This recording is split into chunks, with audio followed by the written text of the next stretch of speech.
For the third year and counting, Richard Skipper has been celebrating the artists you love. Richard Skipper is all about celebrating life, art, and his guest body of work. Please join us while he showcases these diverse and talented individuals. Here's Richard Skipper. Happy Wednesday, everyone, and welcome to the latest edition of Richard Skipper Celebrates. Who or what are you celebrating today? If you're in New York, chances are you are, you're here. If you're not here, you're at a matinee.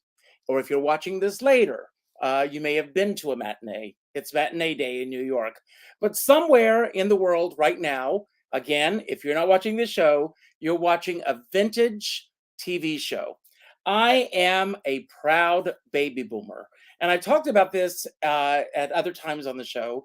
I grew up at a time where there were three networks: ABC, CBS, NBC. And in some markets, it was PBS. But not where I grew up. I grew up in South Carolina in a very small town, and we had those three networks. And those three networks were always vying for the largest demographic they could get. And therefore, I grew up watching those entertainers and those stars from my parents' generation, my grandparents' generation, sharing screen time with those from my generation. So I grew up with a healthy celebration of who those were who went before me. But there's someone else that I'd like to celebrate today, and that is our very special guest, and that's Herbie J. Pilato, who I am such a fan of. I have to tell you, when I go through, I'm just going to give you a sampling of just some of the books that this man has written. I mean, Mary, the Mary Tyler Moore story, his latest book, Retroactive Television, The Essential Elizabeth Montgomery, Glamour, Gidgets, and the Girl Next Door, Dashing, Daring, and Debonair. He covers everything. Star, again, Twitch Upon a Star. And once again, Bewitched Forever. And I've got my very own Bewitched book right here. I am such a fan. And just this past Sunday night, Reels did a documentary on Elizabeth Montgomery, which was quite moving. And of course, you were at the very center of this. Thank you for taking the time to be here today. I don't know where you find the time. I don't either, Richard.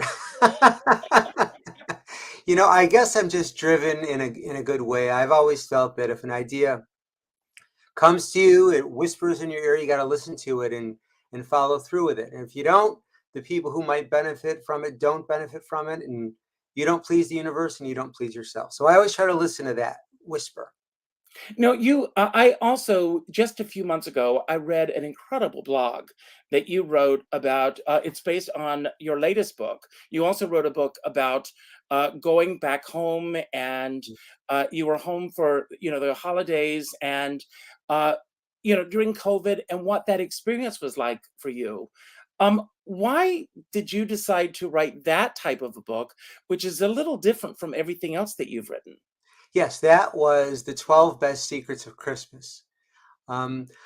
It was time for me to do something more personal. I would cover everybody that I possibly could, that I ever loved from the 50s, 60s, and 70s. And, I interviewed everybody that I wanted to interview and talked with everybody that I wanted to talk with. But I wanted to do something different and yet still stay connected to that era of the classic TV generation. So even though that's my personal story, the 12 Best Secrets of Christmas, I talk about Rudolph and Christmas specials that were so important to the era. And actually, 2 books down the road, I'm doing Christmas TV Memories, which is going to cover all Christmas specials, animated TV movies, and variety specials and things like that. But the 12 Best Secrets of Christmas is about my time growing up in Rochester, New York, in a beautiful Italian family, big Italian family. And each chapter in the book is a secret. Each chapter is a message about what Christmas really means. Well, I think that both you and I come from this sense of family. And, it's very interesting. Before COVID hit, I was doing a live show, Richard Skipper Celebrates, which was a talk variety show.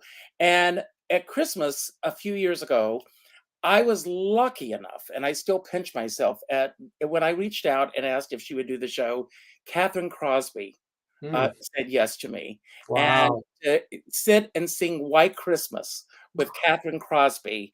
And of course, a flood of memories were going through my head. I saw every Christmas special that I sat with my grandparents and my parents growing up. I asked for a photograph of you at 5 years old, and I'm going to tell you why in a moment. But Okay. here it is. And I have a similar photo of me with my little red racer, you know, No, and I'm sorry. I said, no, you don't. I do, I Oh, do. wow. And I actually wrote to my sister. I'm going to send it to you when I get it. I said, please send me this picture because I wanted to send it to you. You'll die when you see it. And because I asked for the 5-year-old self, because to me, and I've said this on previous shows, the 5-year-old self to me is the purest self. Mm, It's before life begins to tell you who you should be, who you shouldn't be, yeah. peer pressure, teachers, other students. Tell us a little bit about who this 5-year-old boy is. I was a happy child. I was, we didn't have much, Richard. It was a tough time, and I was a cute little kid, and because of that, I would be bullied. It didn't help that I used to love and sing and dance, and I was that, Mickey Rooney from "Hey, let's put on a show" type kid. So it was tough, but there was so much love. Um, and as we'd watch the Brady Bunch or certainly Ozzie and Harriet, which is just a little bit before my time, and I'm watching it now. It wasn't really Ozzie and Harriet, but somehow it was full of love and acceptance, and it was just a beautiful, beautiful, special time in my life. So I want to talk. Where did you grow up, first of all? Rochester, New York, right about up the block from the international office of Eastman Kodak, and Know it very well. right across the street from what used to be the original home office of Xerox. So there you go. Whatever that means. And brothers and sisters? I had an older sister, Pamela, still do. She's been my number one cheerleader from day one. She's the one who said, Dad, I want a little brother. So she got one. Be careful what you wish for. Well, yeah, it's at times. But both my mother and father had 10 brothers and sisters, about that each. So every night was a party. Every morning, I just blogged about breakfast on Erie Street. There'd be like 10 people there, because one of my aunts and uncles would either drive me and my sister and my cousin Evie, who lived next door, to school when my father couldn't. But everybody would just come over to the house for breakfast anyway, or coffee. It was just, our house was the hub. Well, I love this. My dad was one of 10, and my mom was the oldest of 16. Oh my So, goodness. yes, in Oh South my, Carolina. So I know exactly what you're talking you about. know exactly what I'm. But and let's talk about the TV set, because if you did you have a TV in your household, and if so, was it a piece of furniture? Yes. The first one was those console. It was just a black and white. And then we got a Motorola 19-inch console, wood, oak, but it would always break. And we'd have to lug it. My father never really wanted to call the man. So we had a friend of a friend who would fix TVs. So we'd lug the TV into his car, and we'd bring it like 10 miles up Lake Avenue in Rochester, and we'd go to Cherry Road, I think it was. Anyway, so yeah.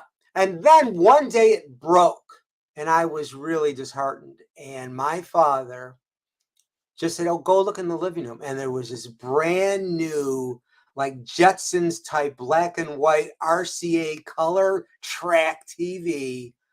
I was in heaven. I could not believe, and it just stood out because our house was, old fashioned and whatnot. It wasn't stylish. And Mhm. there was this glowing piece of metal thing in the middle of the living room. And my parents loved me, and I was very spoiled. We had nothing, but I was spoiled. Oh, trust me, you had a lot. You had a lot. Do you remember when you got your first color television set? That was it. What was Oh, that no, one? the Motorola was the first color. The Motorola was the first color. For some reason, there was a nail. I don't know how it got there, but there was a nail on the bottom of one of the feet. and it would always scratch the floor. So that always bugged me, and we finally pulled it out. But yeah, we used to watch Lawrence Welk Saturday nights, Petticoat Junction. The whole family would come over for popcorn. What else was on Saturday night? Hollywood Palace, and of course later on Mary Tyler Moore and Bob Newhart and Well, Carol Burnett. Saturday nights were that was it. I mean, no one went out on Saturday nights unless you went out later. That came much later. But I remember the three knobs. Remember with the color, the brightness, and the tint, Yeah, yeah. and trying to adjust to get the right color. I mean, kids can have no imagination No, of no, what we went through to get the right color. I no. remember one time being at my Aunt Christine's house, may she rest in peace, and we were watching The Wizard of Oz, and she comes into the room and she said, "Isn't this movie in color?" And she was trying to get the color on during the black and white portion of the film. Mm. And as a result, when Dorothy landed in Oz, all the colors were wacko. So we were all very upset with her. You know, that's funny you bring up The Wizard of Oz, because I was over my cousin's house one time when that was on, and I wanted to watch it so bad. It's obviously a beautiful film. But my Uncle Val, he never wanted me to watch Dark Shadows because he thought it was too creepy for a kid. And he never wanted me to really watch anything that I wanted, especially when I was at his house. So he threw me in the cellar and this old TV, and there was like one of those color screens, and I put it on the screen. It was a black and white TV, and I put it on the screen to have like 3 different colors, and that's how I watched The Wizard of Oz until his program was over, and they said, "Okay, Herbie J, you can come back and watch Wizard of Oz with the rest of the family." That's amazing. So you mentioned earlier that you were that kid, and I was too, who was always putting on the shows. I was putting on shows in school, and I used to put on shows on the front steps of my high school. But Mm. at what point did you decide that you were going to create the career that you've created for yourself? Or did you have any idea of the career that you were going to create for yourself? And I'm going to ask you what may sound like a woo-woo question, Ooh. but do you believe in manifestation? Because it seems to me like you've created your own personal niche in this business. I'm going to say yes to that briefly. As what was the first question? Was the first part of the You question? know, when you decided what you were going to do Oh, with your yeah. life. Well, I always wanted to. I always enjoyed performing. I didn't think really that far ahead that I was going to, get into the industry. But later on, I wanted to be an actor. But as a kid, if we'd go out to dinner, I would, stand up in the restaurant and dance for people. you know, I would just do that. I was drawn to that. And my father, who was very talented and very good looking, he really could have been a movie star. Blonde hair, blue eyes, he was a beautiful man. Um, he always said, "This kid's got talent. He's got talent." And he would send me to dance class early on, and I didn't feel comfortable in that, especially because it was all girls. And they were all in tutus, and that kind of freaked me out. But whatever talent I had, and artistically, it came from my dad, and the warm-heartedness and the soul and the faith and the drive to manifest things, I guess, did come from my mom. So yes, I always had a vision, whether it was conscious or not, but it was there. And I think in high school or maybe late grammar school, during the Brady Bunch, the peak of the Brady Bunch, I wanted to be one of them, or I wanted to be the Partridge Family. But I was always in love with Samantha. I was always like so many of us. I just loved her because she loved Darren for who he was and not for what he Mm. could do for her. So when you were in the high school, Yeah. were you thinking about what your next steps were going to be after high school? Um, Growing up in Rochester, did you have a lot of opportunities for what you wanted to do there? I And didn't. Yeah. go ahead. No, Sorry. I didn't have a lot of confidence. I mean, I was a good-looking kid, but because of the bullying, it really kind of affected me. So it was also one of the things that drew me to escapist television like Bewitched and Genie and whatever. So it made me focus on going to a different place and that TV land, and that TV land ultimately brought me to Los Angeles in the long run. In high school, it was also tough. I was very athletic, but I didn't play sports. I was very strong, but I didn't have the confidence to play sports. I didn't even act in the theater productions in high school. My confidence came really with John Travolta in Saturday Night Fever, and I finally found something I could cling to. And I'd go dance and I'd meet girls, and it was great. It was because of Saturday Night Fever. So that's when things started to say, you know what? I think I want to go to Los Angeles, and I wanted to do that from when I was about 16, 17, junior in high school. Well, it's interesting because, and I know exactly the time frame that we're talking about, Mm, because for me, it was always going to go. I wanted to go to New York because the show business that I wanted to be in was the world of the variety show, mm. which really didn't exist by the time I got to New York. I had to create my own variety shows in the world of cabaret. But you did make the decision to go to California. And was that an easy transition for you? No. Um, uh, I want to go back for a moment because I coming to New York, not only was I going towards something, but I was also running away from a lot that I was dealing with in South Carolina as well. Do you feel that that was also the same thing for you? I wasn't running away from, I mean, as I look back, there was so much family and all the time, and there was not a lot of privacy. So I guess that kind of did ignite me to say, gee, I want to get out on my own. I want to get out of Rochester. I want to go, to the big city. But in retrospect, I didn't realize how blessed I truly was. And there was a lot of love there. And I certainly have found a lot of love, wherever I go, because I'm that type of person. I Mhm. seek that out, you know. Um, but it was tough, and I would go back and forth to Los Angeles and Rochester over the years, and not just in the 70s, but through the 80s, the 90s, the 2000s, and the 2010s, because ultimately I kept on going back to take care of my parents as they got older. I was their primary caregiver for about 13 years, and that's really when I started straying away from writing, or excuse me, from acting and performing, and focusing more on writing and producing, because I could do that from Rochester. Whereas if you want to act, you really need to be, if you want to make it, you really need to be in LA or New York. So I came to New York in 1979. What was the year that you landed in Los Angeles? First time visit, 77. First time, a lengthy time was when I was a student of television and film at UCLA from 82 to 83. And then I made the formal move back to LA in the fall of 83. Now, you said it wasn't an easy transition. And I know that in this time frame, and you can fill us in, you became a page at NBC working on the Johnny Carson show. Yes. Yes, that was like the best job ever. I went to that fall when I made the formal move to LA in 83. I went to a taping of Family Ties with, what was it, Michael J. Michael J. Fox, and it was a Fox. sweet show. And I saw the pages there, and I'm like, darn, that's something I want to do. So I stopped the page and I said, I'd like to do what you're doing. And he's like, no, you don't. I said, yes, I do. He goes, it doesn't pay anything. I says, I don't care.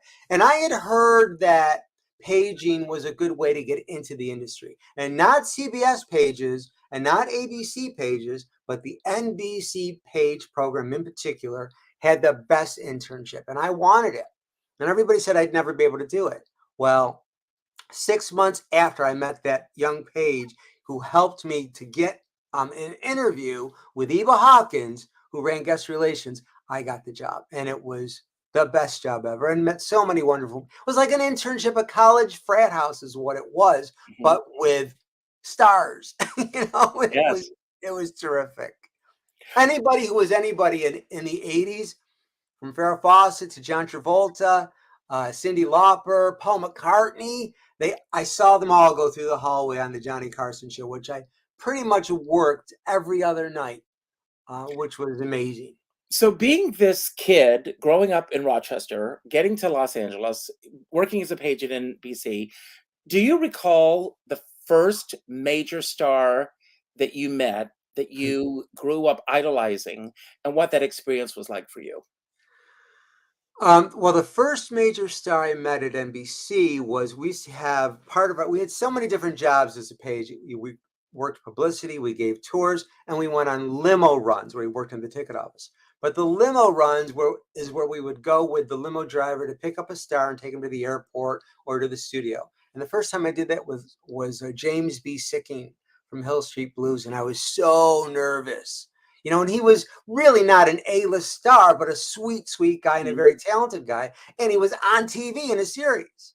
And he also happened to do a cameo in Star Trek II, The Wrath of Khan, or Star Trek III, one of those. And I'm a huge Trek fan. So I was sitting next to this actor, and he's like, "Are you nervous? Are you?" I go, "Yeah." And he put me at ease. So that stays out in my mind as the first big celebrity that I ever met. That have to be B. Arthur and Betty White and Rue McClanahan, when I happened to be the page that was assigned to greet each of them as they're coming into the big publicity party that NBC was having that year, fall of '85, for all of its new shows. And what I noticed about them later when I started working the show as a page and seating the Golden Girls was how they each looked like their cars. B. Arthur drove this big black two-door BMW. Rue McClanahan drove a beige Mercedes.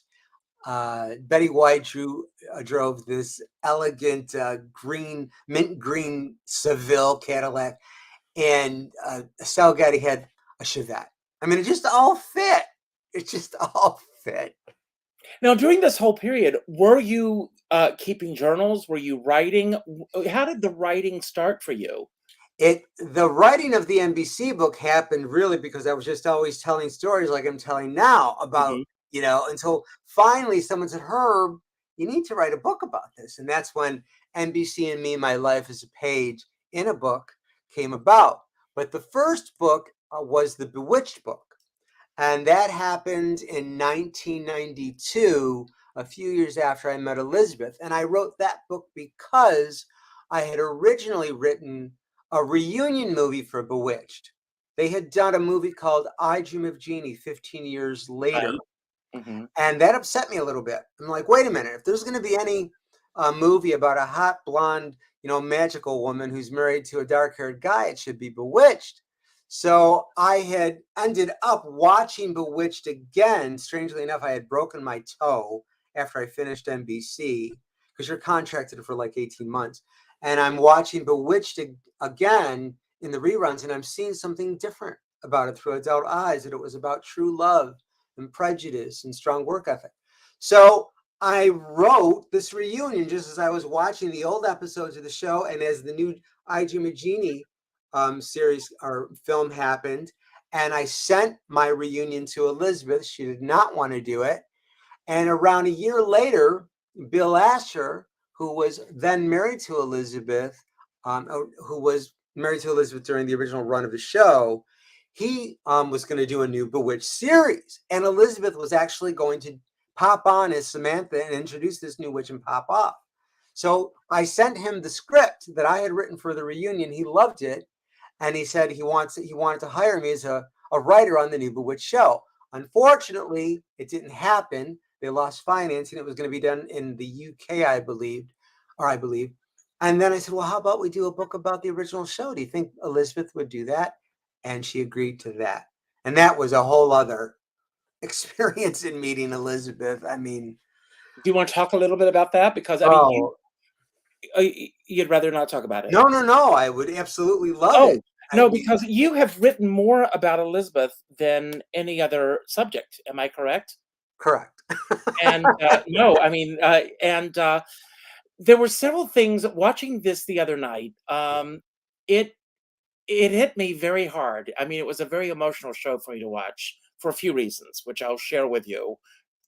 I can share before you speak or after you share your story. Why don't you go first? This is about you. Well, no, let's hear what you have to say. I'd be Well, interested. first of all, and I may get emotional even the relationship with her father. Yeah. I had a very similar relationship with my father, Mm, and that was very difficult to see that she had spent her entire life trying to win over that, and his approval, and that was very difficult. Um, I just turned 62, which of course is the age that she was when she Mhm. passed on. And when you hear of something like this, you begin to look at your own mortality, and you also look at your accomplishments or what you feel you have or have not accomplished. And I look at her body of worth, as I like to refer to it, Mhm. and she did so much beyond Bewitched that people are not even aware of, I don't think, in the scheme of things. And I was just incredibly moved by the way that this was presented the other night. I hope you're happy with the way it was presented. Uh, I'm very happy. I mean, the production company that I partnered with, AMS Pictures, and also my business partner, Joel Eisenberg, they were just terrific to work with. And we tried to make a dignified documentary. We didn't want to shy away from controversy because there was a lot of elements that, that she had issues. We all have issues. And I did not want to present this perfect picture because she wasn't a perfect person, because none of us are perfect people. And I wanted to tell the truth, but I wanted to do so in a dignified manner. And Reels, Steve Cheskin, who's the head of Reels there, he was so supportive of the project from the beginning. So it was a very, very special documentary that it was a group effort. It wasn't just me, trust me. It was everyone working together. Sarah Shaw, who was a co-writer on it, she is just a genius, and she pulled it all together. It was a terrific experience all the way around. no, I mean, kudos to everyone, because I thought I thought it was brilliant, and there's so many. eh, what is it? I mean, I know from being a fan of hers, you uh, have been able to delve much deeper than the world of fandom. What is it about Elizabeth Montgomery that you are drawn so deeply to? She always impressed me as Samantha number one, the character. As I said earlier, that Samantha loved Darren for who he was. You know, whatever he could buy her or give her or work and strive to give her, she could zap up something better or twitch up something better. Mhm. She didn't love him for his money or position. She loved him for him. So that always affected me. As a kid, of course, you love the magic and all of that. But later on, when I was really starting to study Elizabeth and who she was as a person, how she did so much charity work. She was one of the first people or celebrities to support those who are suffering from AIDS. She was one of the first to reach out to the disabled community. She recorded, books for the blind. She did all this amazing work with her public persona for charity. And she did it in a non-arrogant way. She was raised by Robert Montgomery and Elizabeth Allen. They, lived in New York, Manhattan, Beverly Hills, all around the world. They had these, this amazing life. But she was so down to earth. Mhm. And when I met her, that just confirmed what I had read about her. She When you was, first met her, Herbie, excuse me for interrupting, was she very open from the very beginning, or was there? Did she ever guard up? I mean, I'm sure that in this business, there are a lot of, as you know, uh-huh, there are a lot of takers in this business. yes, I've been taken advantage by a few myself. There are a lot of people out there who are out to get whatever they can get. yeah. Um, was she open to you from the very beginning? It was all because of Bill Asher. When I finally met her, 6 months. Well, what happened was Bill Asher gave me her phone number. Okay, Hmm. I had Elizabeth Montgomery's phone number, so I called her, and she didn't respond for about 6 months. And I'm like, what the heck? So one day I went to do my laundry, and I went back up to my studio apartment in Santa Monica, and there was a flash on the answering machine. We had answering machines in those days. It was 1988, 89. Mhm. And there was a message from Lizzie Montgomery saying, "Hi, this is Lizzie. This is crazy." And she hung up. So I called her back. First I freaked out that she called me and left a message on my machine. So I called her back and I said, "Hi, this is Herbie. I'm so sorry I missed your call. I was doing my laundry." And she goes, "As you should." I love it. And so right there and then we connected.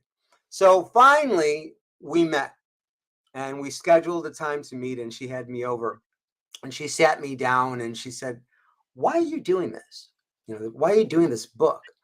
I says, "Well, I believe in Bewitched. I believe in true love. I believe in family priorities. I believe in the message of prejudice, that all people are equal, that we should accept everybody no matter who or what they are or do, as long as they're kind and loving." And she's like, "Okay, okay," because Bill Asher said I really needed to speak with you, and he never tells me that I need to speak with anybody. So it's because of Bill Asher that I got to Elizabeth Montgomery.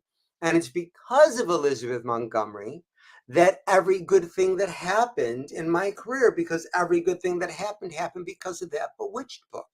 I wanted I to think do she's other. up there, and she's still twitching her nose in your behalf. You know what? I said to her on the second meeting, I stopped her during a part of the conversation. I said, you know how I really am, don't you? And now she's like, "No, who?" I go, "I'm your guardian angel." And she stopped and she said, "The only other person that ever said that to me was my grandma. And if that's true, that you really are my guardian angel, then you've got some pretty big shoes to fill." And it was an amazing moment. It was, now I'm going to start crying. It was why I was so protective of her in doing the documentary. I wanted to make sure, again, I did not want to run away from controversy. I did not want to have this be a puff piece, because it's not. But I No, it's not. Well, another coincidence, January 31st of this year, I Mm. had a colonoscopy, and of course, she passed away from colon cancer. And a message to everyone. And I had a friend recently, and he said he was going through some health issues, but he didn't want to talk about it. And I said, too many people take their health issues to their grave rather than telling their friends, telling people what they're going through. And she was dealing with health issues on the set of her last film and wasn't really addressing the health issues that she was feeling. And it was too late by the time she dealt with it.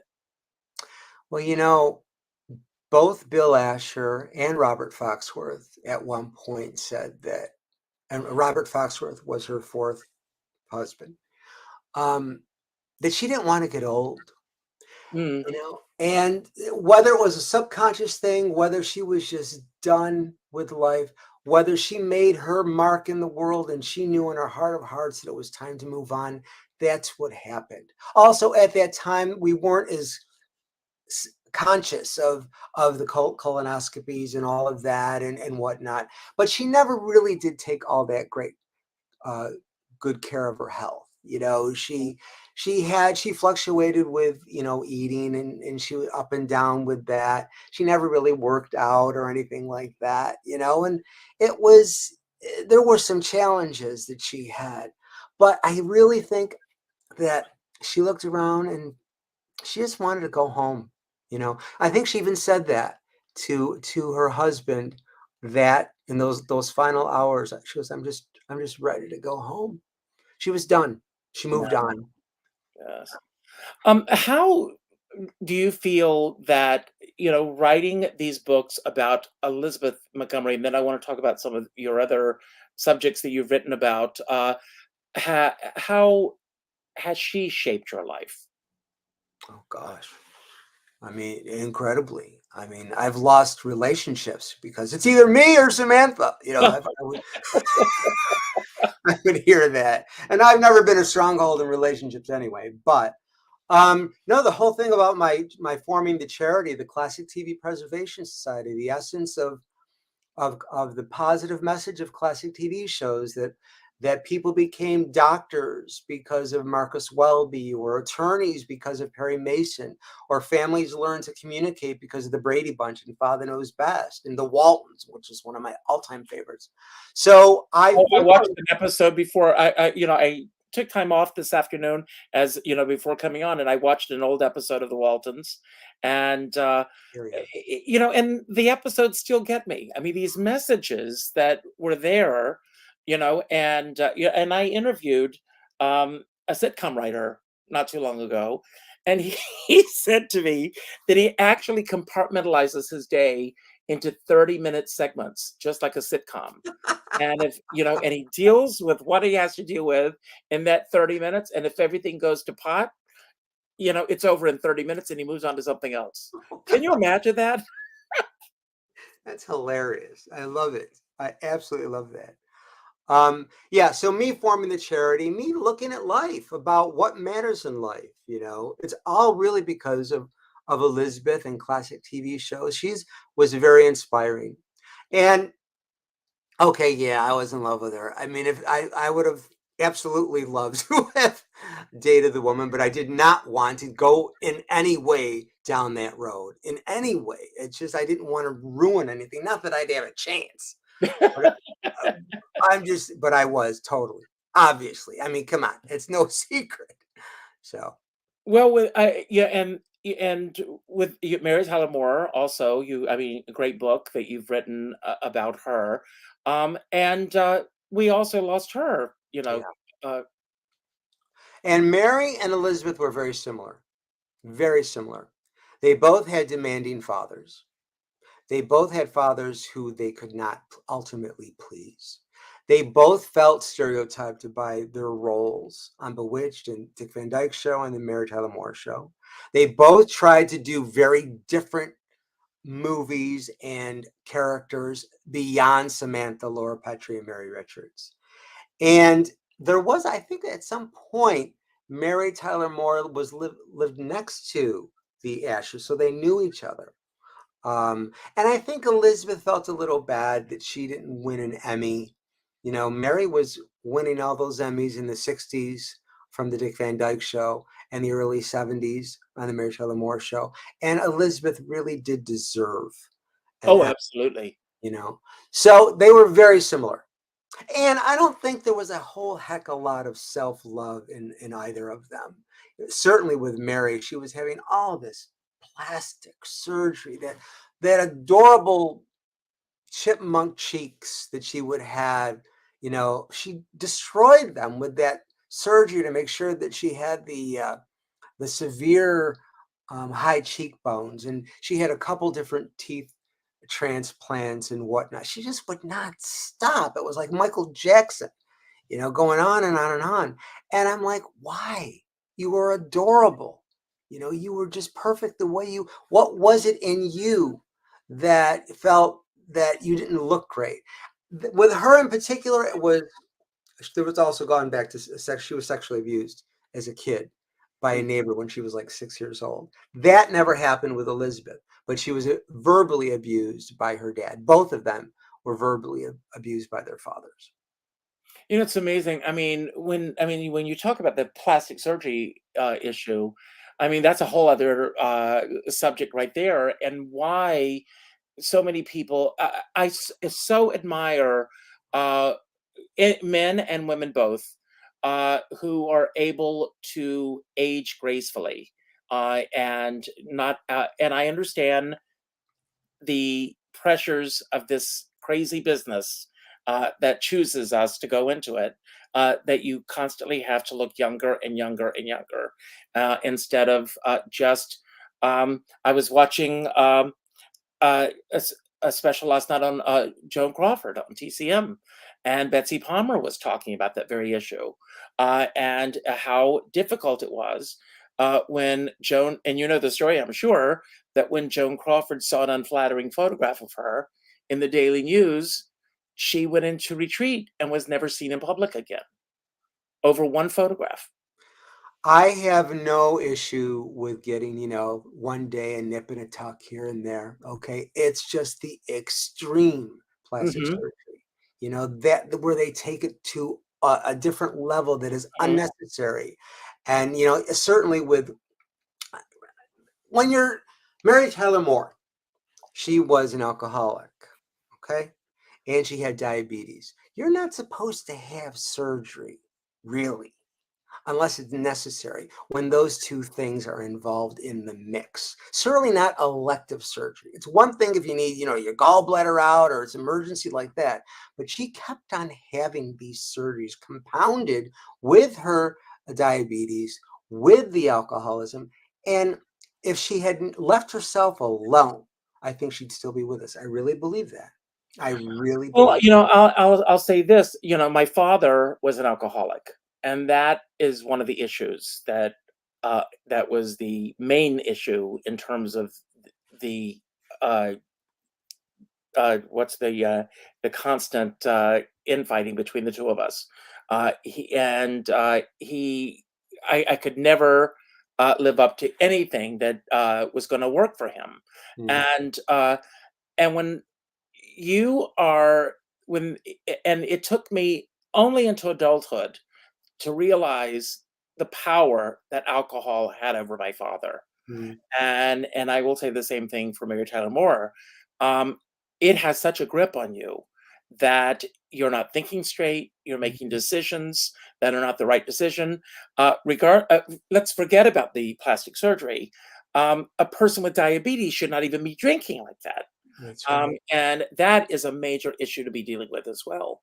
And That's it's a right. shame that she had those demons.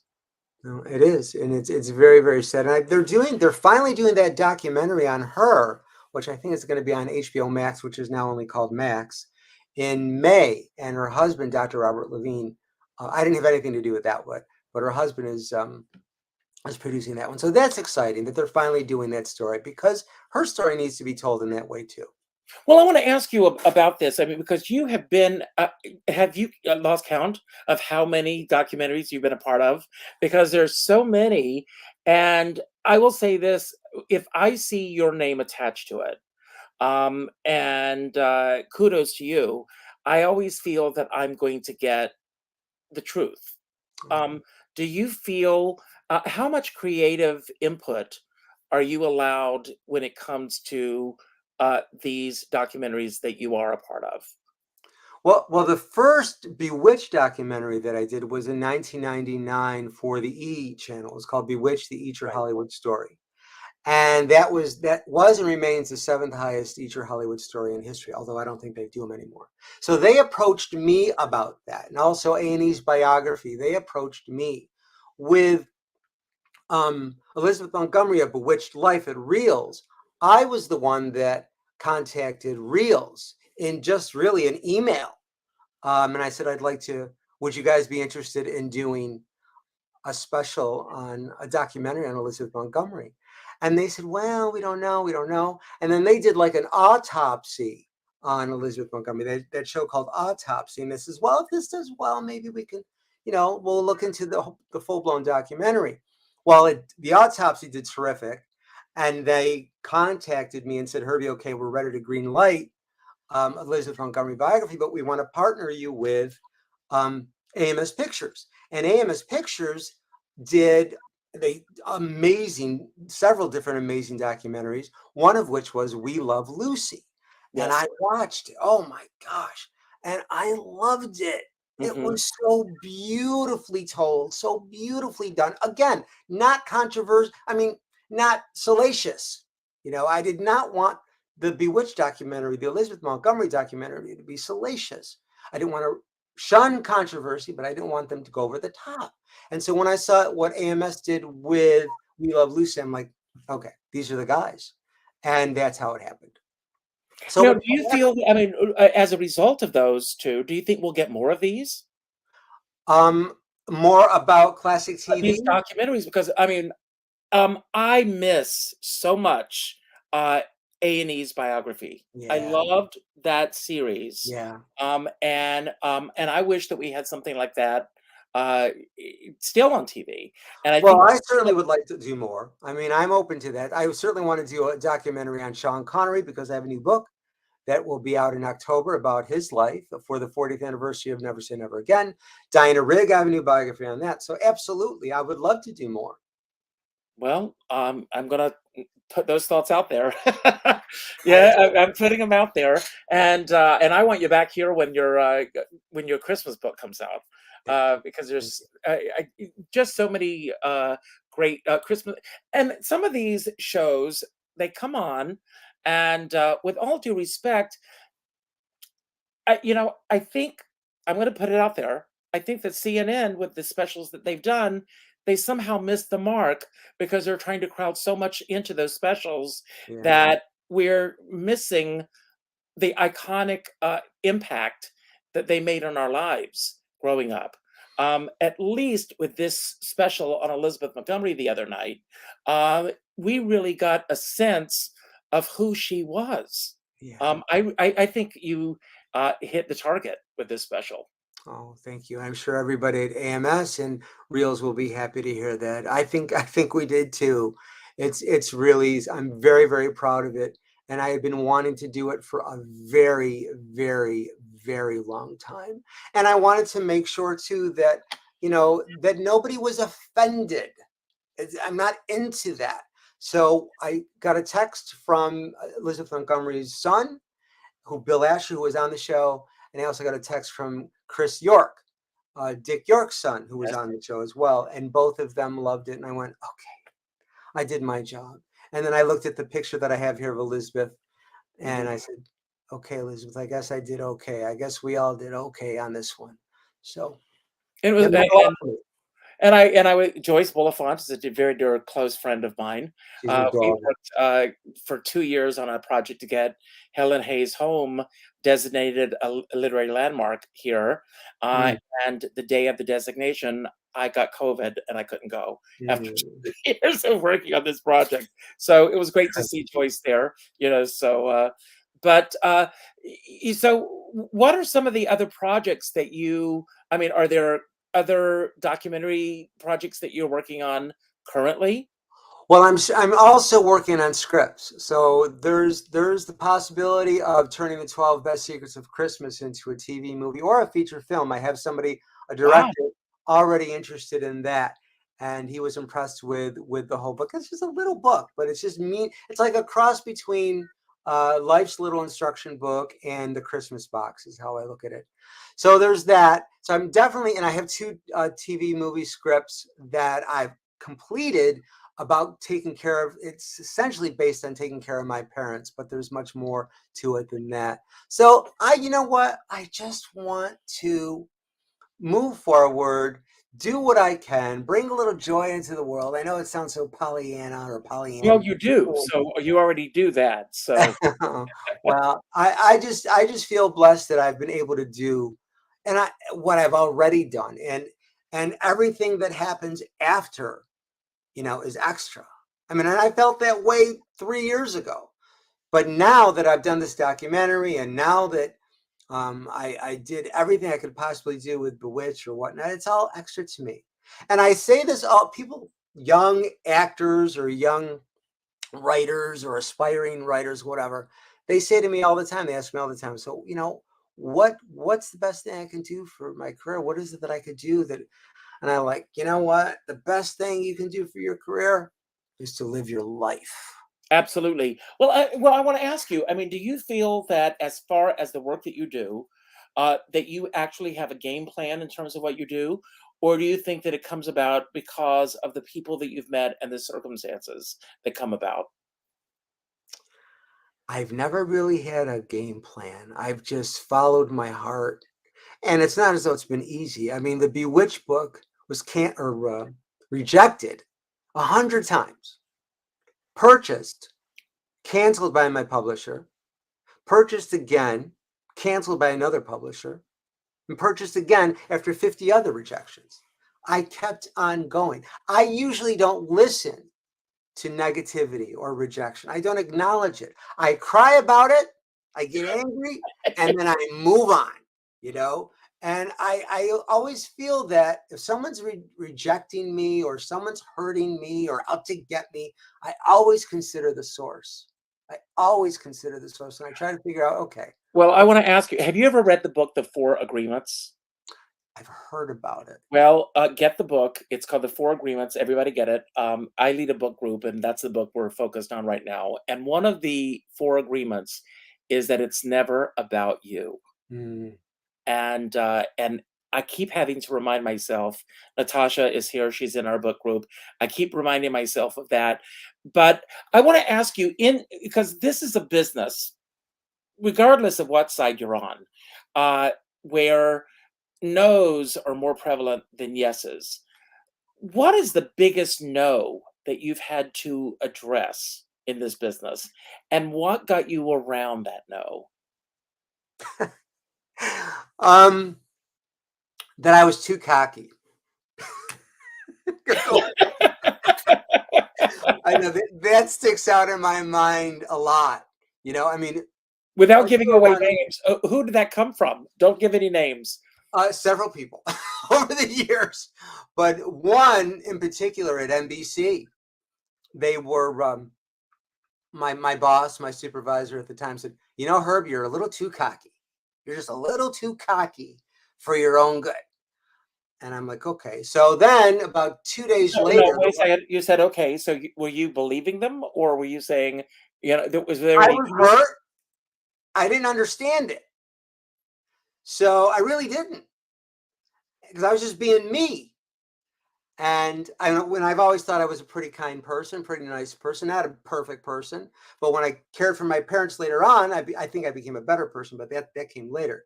But when he said that, my supervisor at NBC, that kind of hurt. And I was like, what do you mean? So 2 days later, as fate would have it, the Los Angeles Times came and did a story on Pages, and they were looking for an angle. So I used to sing and dance. I took my cocky self. I used to sing and dance for the audiences of, Wheel of Fortune, Tonight Show. I was like the warm up guy. And the LA Times reporter saw that, and he hit his angle. So the whole story really centered around Pages, but I was at the middle of it. And the next day when it was published, everybody in the Page world, oh, Herbie, wow, thank you, were so wonderful. You changed. You changed. I'm like, dude, I haven't changed. Your perception of me has changed. I've been the nice guy I've always been. But whatever it was, whatever your confidence is, whatever your persona is, there are going to be people who are intimidated by it. It's not you, like you say, in that fourth agreement. It is them. That's why you do consider the source. But that doesn't mean that I don't get hurt by it. And I wouldn't be who I am if I didn't get hurt by those things. That's But I true. try to just keep going. Keep going. You have to keep going. So, how many books have you written altogether? I think 13, 14, and each time one is published, I still feel joy and pride and all of that. When I saw the Bewitched book on the shelf for the first time in Barnes and Noble, I wigged out. It's I feel very privileged and fortunate and appreciative. I am thankful. I live in gratitude. And I believe, as long as you do good work, the universe, God, whatever you want to call it, will send people to support you. Because I have not done anything I've done alone. I have had many friends through the years who have helped me with the gas and electric bill, car payments, food. I mean, I've not done it alone. I've not been independently wealthy. Just now, in these last few years, I have finally found financial stability. But it was Thank tough. God for that. It's not It, easy. it was tough. Um, has but as the books have gone on, has it You're gotten making me cry, Richard. no? Well, call me the Barbara Walters of Richard Skipper Celebrates. If you were a tree, what would you? A pear tree because of Erie Street. They A waited pear for tree, it. of course. If has it gotten easier for you, or is each book a new entity into itself?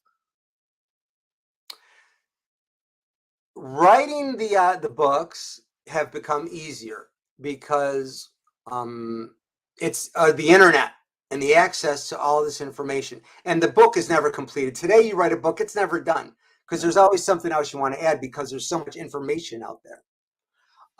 So that has the process of writing it has gotten easier. The process of selling it is still tough because the world of publishing is not what it used to be. There's only like, 5 houses now.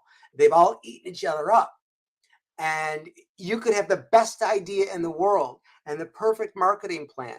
But if you don't have the editor at that house who believes in the book as much as you do, it don't matter. They could be having a bad hair day, or they might have had a bad cup of coffee, and your proposal came across their desk, and because they're having a bad day. So it's a it's not a very objective industry. And it should be, but it's not. People do what they want to do based on their feelings, unfortunately, overall. I want to ask you what your process is like. And is it pretty much the same with each book, or does it evolve? I mean, obviously, you learn as you go along, and you're not the same person now as you were when you started with your first book. What has changed within yourself in terms of how you approach your subjects? Well, before I did the Sean Connery and the Diana Rigg book, really, I was done. I didn't want to do any more books. And an agent, wonderful agent named Lee Sobel, contacted me. And he said, I'd like you to write a couple books. I was like, no, I'm done. I want to watch The Bionic Woman and that's it. Put it in the DVDs, the Blu-rays, whatever, and let's go. But he convinced me to do more. And he wanted to bring me out of just the TV thing. He wanted to get me into movies. And that's when we decided Sean Connery. And that's when, because Sean Connery had just died and Diana Rigg had just died. And so he inspired me. It was during the pandemic too, which was, depressing for everybody. So he inspired me and I wrote those books. I wrote proposals for those books and we sold those books within 3 weeks, plus another one. I sold 3 books in 3 weeks. Wow. It was like a magical thing. But there's other ideas that I've had that we've tried to sell that nobody wants. And I'm like, why? The way I feel is any book about any TV show or any movie or any celebrity that's been in the American psyche or the pop culture psyche for even just 5 years, built-in market automatically. It just has to be tapped. And that's how I see it, and of course you have to have talent, a certain amount of talent to write it. And you have to talk to the right people, which I try to do. But it's still frustrating selling. It's still frustrating because you don't sell everything you work on. And then you sell things you didn't think you would. Well, I want to say thank you for what you have done because we're all, everybody, go to Amazon, look Herbie up and get these books. I mean, you are the best. You are truly the best at what you do. And I've been wanting to have you on this show for so long. And when I reached out and you said yes, I felt like it was Christmas morning. So no, I truly mean it. I really do mean that. I'm a huge fan of your work. So it means a lot to me that you're here today. Don't go anywhere for a moment. I'm going to say my closing remarks, and then I'm going to give you the last word today. It could be about anything that we spoke about today that you want to build upon, anything that we didn't talk about that you wish we had, or just any final message that you want to leave everyone with today. I want to thank everyone for being here. I could do another hour with you, Herbie, and I hope that you'll come back. I'd love to. Yes, and this book, I have to tell you, Peggy Pope was a dear friend of mine, and you know which episode she was in. And do you recall? No, I don't. I'm going to share a funny story with everybody. Yeah, you got a minute or two? So Peggy Pope, in the movie 9 to 5, she's the one who's always drinking out of the flask, going, "Atta girl, atta girl." And she was a very dear friend of mine. So when her book came out, she called me up and she asked me if I would interview her. And so I did a blog on her. And then I got the opportunity to interview her at Barnes & Noble. And I had read the book. And she's in the episode where Tabitha turns her best friend into a puppy. And she's the mother who was always trying to let her son live out his aggressions, live Mm. out whoever he wants to be. Funny episode. I love Peggy Pope so much. Well, I realize now looking back that this was probably the beginning of slight dementia for Peggy Mm. because she couldn't remember anything from the book. So Oh. I would sit down, I would ask her a question, and she'd say, I would say, now let's talk about you on Bewitched. She said, I was on Bewitched. Oh. But the way that she delivered it, everyone thought that she was being funny.